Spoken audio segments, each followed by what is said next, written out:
Okay, so I got my statement, my financial statement for April yesterday, and I had to be revived. I had to have people come in.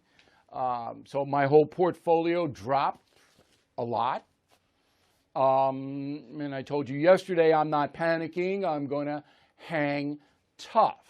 But it was a bigger drop than I thought it was going to be.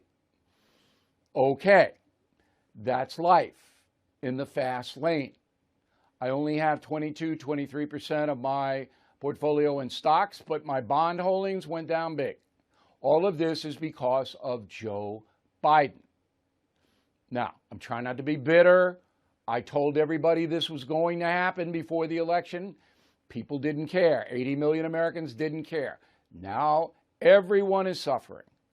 Everyone who is in the capitalistic system, not on the dole, earning money honestly, we are all suffering.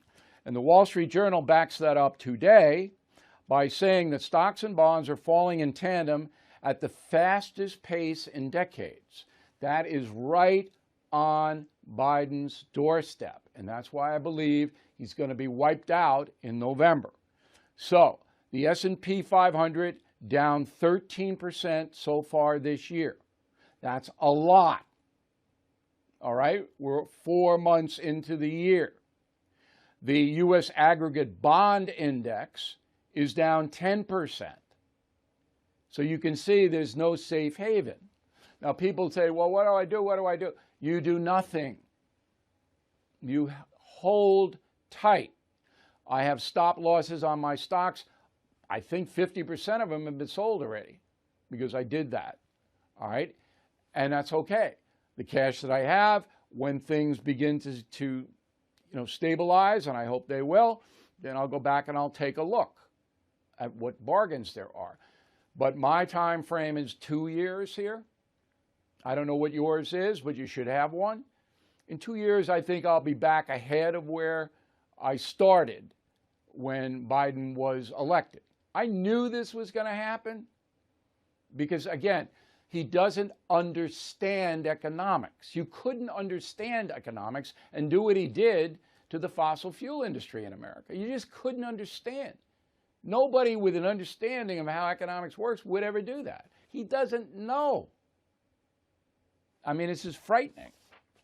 All right, the only good news is that there are plenty of jobs, and that's what's keeping the United States out of a recession. We may go into one.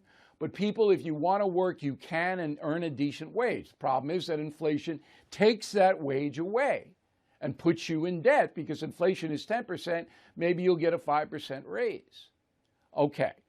But according to the Fitch Ratings report, another economic pinhead outfit, by the end of this August coming, pandemic job losses will be done.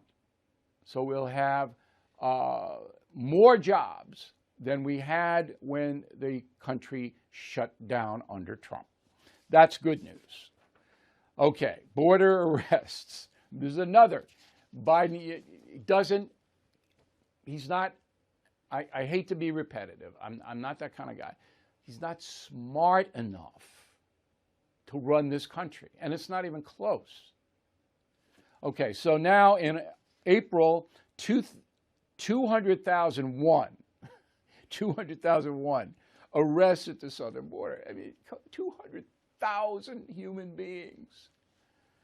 Now, this is actually down from March. In March, we were 200,021 arrested. So it's down 9% in April.